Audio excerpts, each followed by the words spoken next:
તો જય માતાજી મારા કલે જાઓ તો આજના એક નવા વ્લોગમાં તમારું સ્વાગત છે. અને અત્યારે હું તૈયાર થઈને ક્યાં જાઉં છું સવારમાં. તો અત્યારે અમે જઈએ છીએ ભાઈબંધો મૂવી જોવા માટે. 9 વાગ્યાનો શો છે, ધુરંધર મૂવી જોવા માટે જઈએ છીએ. તો ચાલો ફટાફટ જઈએ મારા કલે જાઓ.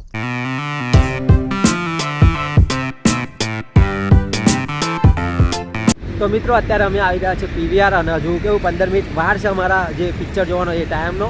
તો અને મારા કલે જાઓ જો ફોટોશૂટ ચાલુ કરી દીધું.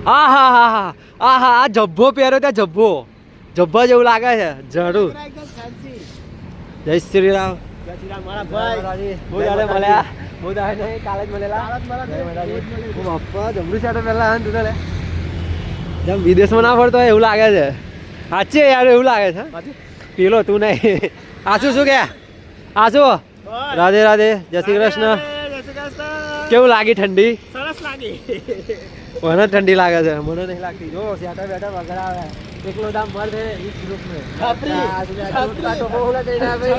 टोपी तो पवन ना ले जाए. टोपी तो પહેરી પડે પવન ના જાય એટલે. આ ફીટ પેકેલા હે મસ્ત લાગે. કોલેજ પહેલા વર્ષ એ બધું ના જોવાનું. કોલેજ લાગે છે ને કોલેજના પહેલા વર્ષનું સેટ કરીને ફરે. તો મિત્રો અત્યારે અમે મોલમાં આવ્યા છે ને અહીંયા તો જો કશું છે જ નહીં, સુમસાન એરિયા છે. કેમ કે 9 વાગ્યાનો શો છે એટલે અમે 9 વાગ્યાના આવી ગયા છે. તો અત્યારે હવે આપણે જવાનું છે. અને અમારા મહેશભાઈને તો બહુ શોખીન આ એવા ફોટા જ પડાય કરે છે જેમ જિંદગીમાં ફોટા સિવાય કશું છે જ નહીં એવું લાગી રહ્યું છે. યહી હે મુસ્કાન કા સીખ. શું વાત છે. છપરી મહેશ છપરી. તો મિત્રો પીવીઆરનું વોશરૂમ એટલે પ્રીમિયમ વોશરૂમ. સાચું ને જબરજસ્ત નહીં. ચલો આવા કાચ તો ઘેરે નહીં હોતા લોકોના. તો મિત્રો ફાઇનલી અમે એન્ટર થઈ ગયા છે. ઓહો સ્ક્રીન જોવા કેટલી મોટી છે, મસ્ત. કોઈ દેખાતું નહીં, પબ્લિક જ નહીં લે, ખાલી છે. તો મિત્રો અત્યારે ફાઇનલી ઇન્ટરવલ થઈ ગયું છે.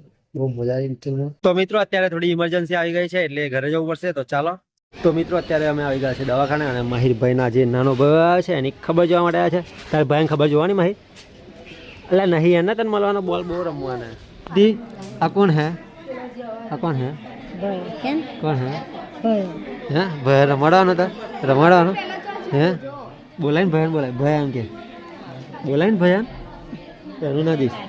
ભયાન બોલાય બોલાય ને વાંદરી બોલાય બોલાય ને. આ કોણ છે? ભાઈઓ બોલાય ને બોલાય ભયાન બોલાય તું.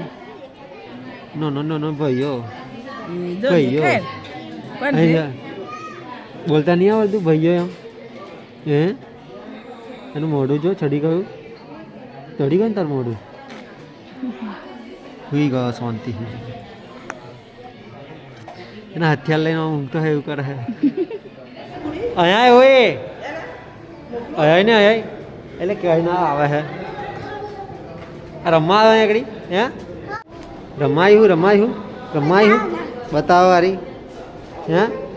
આ નીધું જો તો નીધું ભયાન જો ભયાન રમાડ્યો કેવો હે ભયો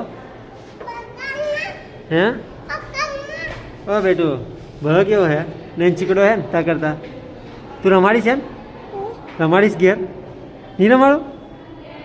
ભયોમાં આછે પછી તનતા મોટો થશે ને એટલે લેવો ઉત્તર ને ઉત્તર બધે જોન તો ચડી જાઉં. The next day.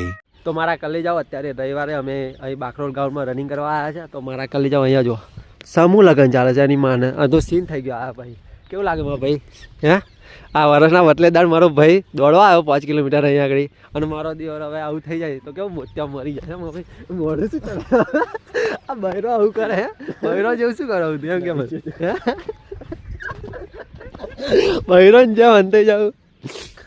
તો શું કરીએ મારા કલે જાઓ હવે હાલો ઘરે જતા રહીએ. તો મિત્રો અમે આજે ગ્રાઉન્ડમાં દોડવા ગયા હતા પણ શું કરીએ હવે ત્યાં લગન હતું સમૂહ એટલે પછી બહુ દોડાયું નહીં જોયું. કેવું કે સાઈડમાં થોડું ઘણું અમે દોડ્યા. હું 3 કિલોમીટર જેવું દોડ્યા અને મારા ભાઈબંધે તો 5 કિલોમીટર દોડી આવ્યું. પરંતુ કેવું કે ટાઈમિંગ આવ્યું નહીં. કેમ કે ટાઈમિંગ ના આવે મારા કલે જાવ. કેમ કે પેલું રાઉન્ડ હોય ને તો આપણે ટાઈમિંગ જોતા રહીએ. પરંતુ કેવું કે આપણે નોર્મલ દોડવાનું એટલે આપણને ખબર ના પડે કે કેટલું ડિસ્ટન્સ થયું. અને આપણને પેલું ખબર હોય કે રાઉન્ડ આપણે આટલા રાઉન્ડ મારવાના જ છે. એટલે એમાં કેવું કે સ્પ્રિન્ટો ચાલનું વાગતી રહે. પરંતુ પેલા ખબર જ નથી પડતી કે કેટલા મીટરનું ગ્રાઉન્ડ છે. એટલે પછી જે રીતનું દોડાવ્યું એટલું નોર્મલ દોડ્યા, થોડીક બી સ્પ્રિન્ટ મારી નહીં મારા આગળ લઈ જાઓ. તો કહેવા દો ને, અત્યારે ઘરે આવી ગયા છે. ફરી એકવાર જઈશું જ્યારે કેવું કે લગન પતી જશે એટલે હજી વાર મારા આગળ પછી 5 કિલોમીટર ત્યાં દોડીને કેવું કે આપણે ટાઈમિંગ જોઈ લઈશું ફરી એકવાર. અને મેં મારા આગળ લઈ જાઓ એકવાર તો રોડ રનિંગ 5 કિલોમીટર કરીને કેવું કે 24 મિનિટમાં પૂરું કર્યું હતું. પરંતુ ગ્રાઉન્ડ પર બી ચેક કરવું બહુ જરૂરી છે, કેમ કે જેના લીધે આપણને અંદર કોન્ફિડન્ટ આવે. હજી વાર મારા આગળ લઈ જાઓ. Big thank you for being here. बहुत बहुत धन्यवाद.